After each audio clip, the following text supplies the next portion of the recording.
Spangle से rainbow बनेगा। हर group के अंदर लड़ाई झगड़े हो रहे हैं, लोग बहस कर रहे हैं। स्पेंगल से रेम्बो बनता है, फलाना होता है, बजरी से बनता है, कोई बोल रहा है क्लियर विंग से बनता है। ओ भाई नहीं लड़ो यार। एक तो ये बड़ा मसला है हमारे मुल्क का कि हर कोई ना मुफ्ती बना हुआ है।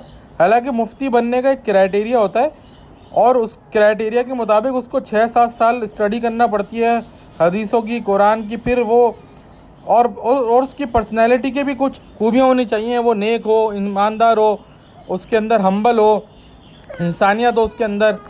अब मसला ये सारे क्राइटेरिया पूरे करने के बाद, इम्तहानों से गुजरने के बाद मुफ्ती की डिग्री मिलती है और फिर वो बंदा फतवा देने के काबिल होता है। मगर हमारे ग्रुपों में, हमारे कमेंट्स में हर बंदा मुफ्ती बना हुआ है भाई, फतवे बे फतवे, ये फलाना है, ये चोर है, ये डाकू है। बहरहाल भाई, स्पेंगल से रेम्बो बनेगा या बजरी से रेम्बो बनेगा या क्लियर विंग से रेम्बो बनेगा, आज तैमूर सर आपको सारी की सारी हकीकत बताएंगे इंशाअल्लाह ताला।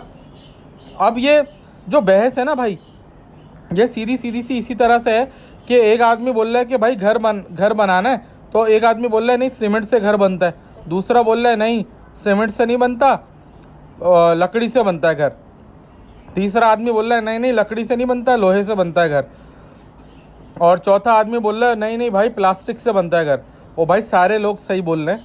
वजह यह है कि घर बनाने के लिए जो क्राइटेरिया है वो ये है कि उसकी 4 दीवारी और छत हो और वो घर बन जाएगा, उसके अंदर आप रह सकते हो।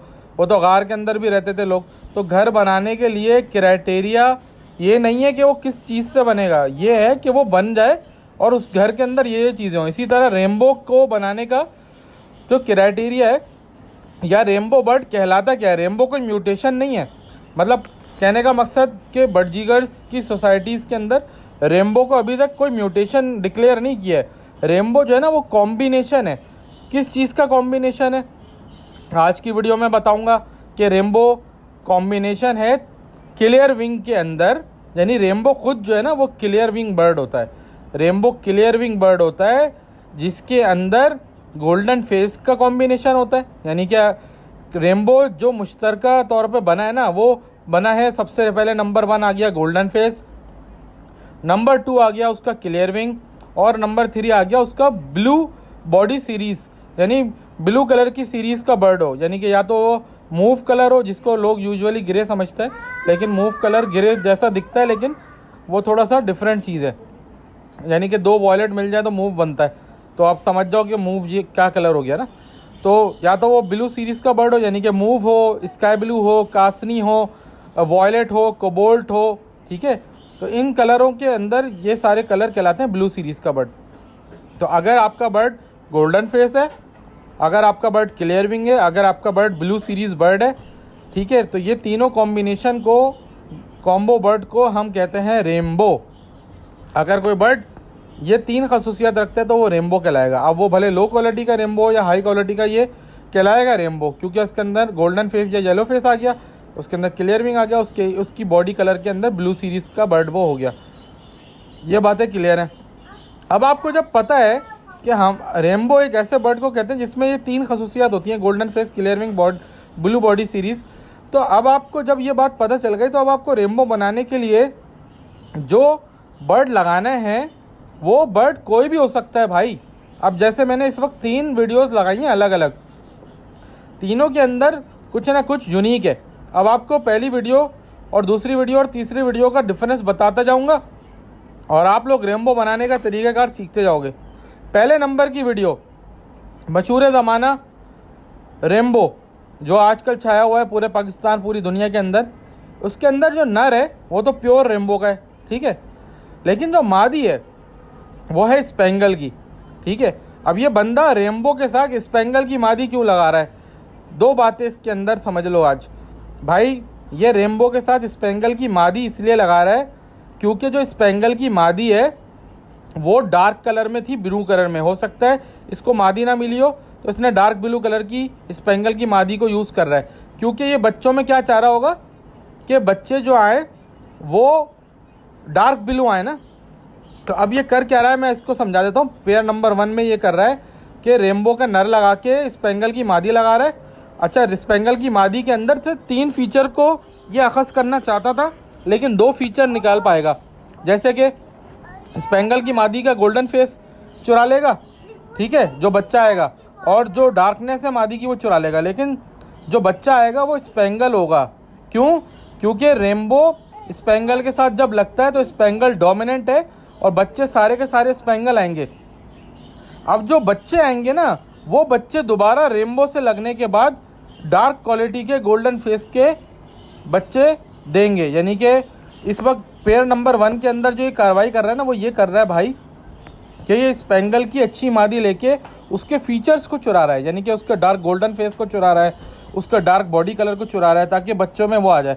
लेकिन जो बच्चे आएंगे वो खुद स्पेंगल होंगे, रेनबो नहीं होंगे। अब वो जो स्पेंगल बच्चे होंगे ना, वो स्प्लिट हो गए, किसके? क्लियर विंग के। वैसे तो आसान अल्फाज में वो रेनबो के बच्चे हैं, लेकिन वो स्प्लिट हैं, खुद वो स्पेंगल हैं और रेनबो नहीं है, लेकिन वो स्प्लिट हो गए। अब वो बच्चे दोबारा स्पेंगल से लगेंगे, और स्पेंगल से बोल रहा हूँ, रेनबो से लगेंगे, और फिर उनसे रेनबो बच्चे आ जाएंगे। अब आ जाओ, ये कहानी आपको समझ आई? यानी कि इसका मतलब ये है कि भाई स्पेंगल से रेनबो बन सकता है, लेकिन पहले बनेंगे स्प्लिट, और वो स्प्लिट दोबारा रेनबो से लगेंगे तो जा करके फिर आपको स्पेंगल रेनबो बनेगा। इसका मतलब ये हुआ कि आप भले स्पेंगल से रेनबो बनाना चाहो, बना तो सकते हो, लंबी वर्किंग होगी, पहले स्प्लिट बनेंगे फिर रेनबो बनेगा। और अगर आप देखो तो पहले पेयर के अंदर एक बर्ड क्लियर विंग लाजमी यूज़ हुआ है। इसका मतलब ये है कि जब भी आप कभी रेनबो बनाने जाओगे तो आपको एक बर्ड क्लियर विंग का, यानी कि रेनबो का या क्लियर विंग का लेना लाजमी है। अब इस बात का जवाब आपको दूसरी वीडियो में देता हूँ, जो बीच वाली वीडियो है। बीच वाली वीडियो में बजरी है, भाई बजरी से भी रेनबो बन जाएगा। कौन कह रहा है कि बजरी से नहीं बन सकता? सादा बजरी का नर है, लेकिन क्या गोल्डन फेस में ब्लू सीरीज में सादा बजरी है, उसके साथ क्या लगा दी? रेनबो की मादी लगा दी, ब्लू कलर की क्लियर विंग की।